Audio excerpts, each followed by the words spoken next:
Este es el primer módulo de nuestro curso Narrativas Climáticas en el Periodismo Regional.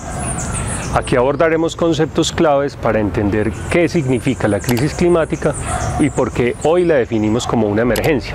También aprenderemos sobre las razones por las que se está calentando el planeta, de las consecuencias regionales y globales que esto implica. La crisis climática requiere acciones urgentes en todos los niveles, de gobiernos, empresas, personas y de ustedes que hacen parte de los medios de comunicación. Les invito también en este módulo a escuchar la audioclase donde, a través de casos concretos de diferentes regiones del país, veremos cómo el cambio climático afecta nuestra vida cotidiana y los invitaremos a que piensen cómo la reportería regional está cubriendo esta relación. La crisis entrelaza aspectos complejos que tienen que ver con variaciones climáticas que nos parece son importantes de comprender, pero también con asuntos políticos y sociales que tampoco se pueden perder de vista. Así que bienvenidas y bienvenidos a este espacio. Esperamos que sean muchas las nuevas preguntas que aparezcan y las que se puedan llevar en sus libretas de apuntes.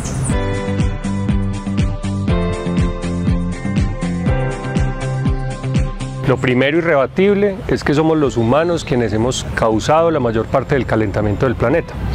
En los últimos 140 años, la temperatura de la Tierra ha aumentado por lo menos en 1.2 grados centígrados, debido principalmente a nuestras actividades industriales, que implican la emisión a la atmósfera de gases que retienen calor. Aquí hablamos de cuando se quema carbón, petróleo y gas, o sus derivados para generar energía. A estos gases les llamamos de efecto invernadero y se producen de la siguiente manera. Al llegar la luz solar a la superficie de la Tierra, parte de esta es absorbida y otra gran cantidad vuelve a la atmósfera en forma de calor. Allí los gases de efecto invernadero obstaculizan la salida de parte de ese calor y el resto se escapa al espacio. Cuantos más gases de efecto invernadero haya en la atmósfera, más calor será retenido. El efecto invernadero es entonces el calentamiento que se produce cuando estos gases mantienen el calor, como sucede con el plástico de los invernaderos de cultivos que seguramente habrán visto en sus regiones. A mediados de agosto de 2021, el Panel Intergubernamental de Cambio Climático, el IPCC, que es el grupo científico más numeroso e importante reunido para analizar los estudios de este tema, volvió a alertar sobre la gravedad de la situación que estamos viviendo. Presentaron un informe con datos aún más impactantes. Los cambios recientes en el clima son generalizados, rápidos y cada vez más intensos, y no tienen precedentes en miles de años. Lo que quieren decir los científicos es que hoy se está reteniendo una cantidad de calor nunca antes registrada, lo que hace que las partículas de gases de efecto invernadero en la atmósfera se estén multiplicando. Hablamos principalmente de las partículas de dióxido de carbono, las más altas en los últimos 15 millones de años. Para dimensionar la cantidad de calor adicional que hemos emitido en el planeta, producto de esta total dependencia de los combustibles fósiles, podemos decir que el calor que queda atrapado en el planeta es equivalente al que liberaría el estallido de 4 bombas atómicas del tamaño de las de Hiroshima en cada segundo. Según el IPCC, la temperatura de la Tierra ha aumentado entre 0.8 y 1.3 grados centígrados desde 1850. Si miramos esta cifra desprevenidamente y la sumamos a la temperatura promedio de nuestros territorios, parecería que no va a haber mayor diferencia, pero no es así de simple. Para entender este punto, podemos imaginarnos que si la temperatura de la Tierra se disminuyera 4 grados centígrados, volveríamos a tener todo un planeta cubierto de hielo como se vivió en la última era glacial, cuando gran parte de Europa Central y el sector noreste de Estados Unidos estaban cubiertos por kilómetros de hielo. Y lo alarmante aquí es que el cambio climático que hoy experimentamos lo hemos provocado en solo 100 años, no en milenios. A mayor calentamiento, las consecuencias serán mucho más graves. Aquí podemos ver cómo un aumento de 1.5 grados centígrados, 2 grados o 4 grados genera unas temperaturas mayores en diferentes regiones del planeta. Miren que en todos los casos la zona ártica es la de mayor calentamiento y al mismo tiempo el norte de Sudamérica que habitamos nosotros. La crisis climática ha afectado y afectará aún más todas las regiones de la Tierra. A partir de los datos observados se prevé 1. Aumento de eventos extremos de calor, 2, aumento de los vendavales y 3, un aumento de las sequías. Bueno, y ahora analicemos la situación en Colombia. Habría muchísimas diferencias si el aumento de la temperatura media global no se desacelera.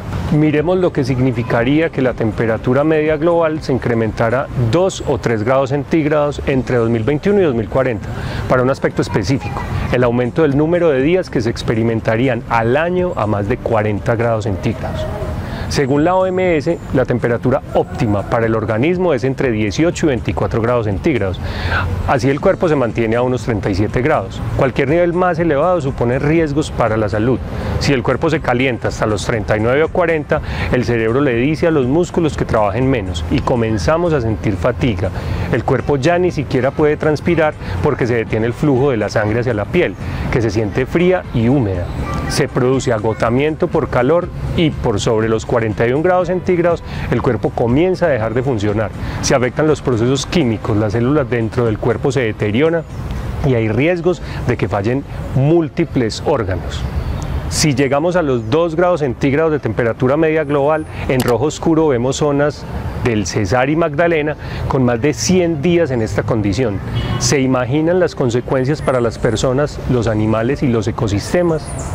Y si la temperatura sube a 3 grados centígrados, vemos cómo esa zona de más de 100 días a 40 grados centígrados se amplía. Podríamos decir que haría inhabitables ese y otro gran cantidad de territorios del país.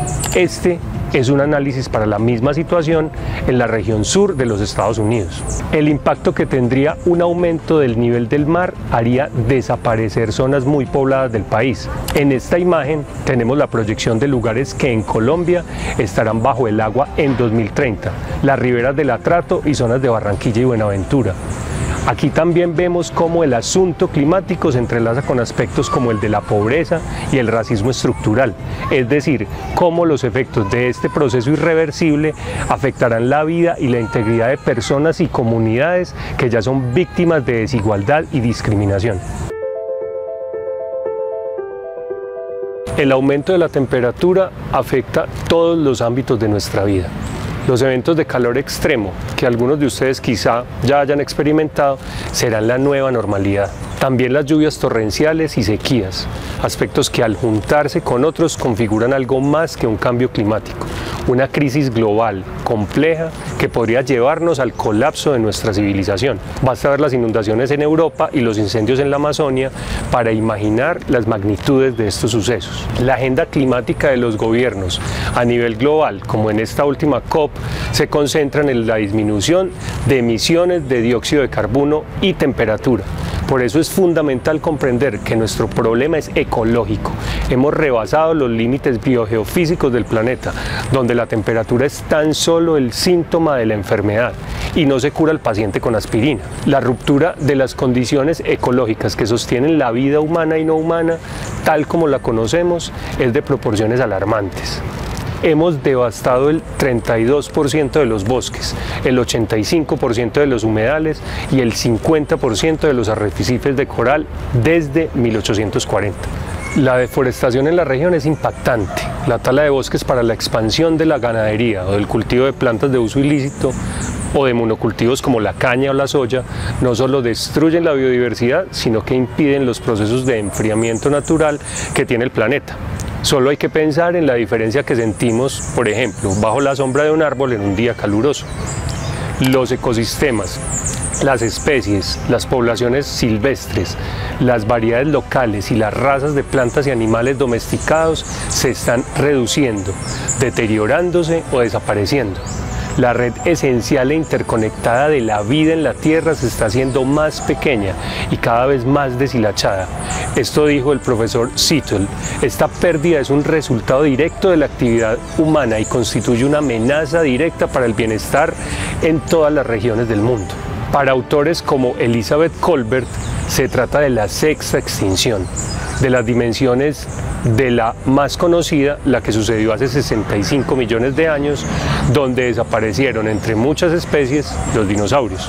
Según el informe Planeta Vivo 2020, la biodiversidad de las poblaciones estudiadas de mamíferos, aves, anfibios, reptiles y peces se redujo en un 68% entre 1970 y 2016.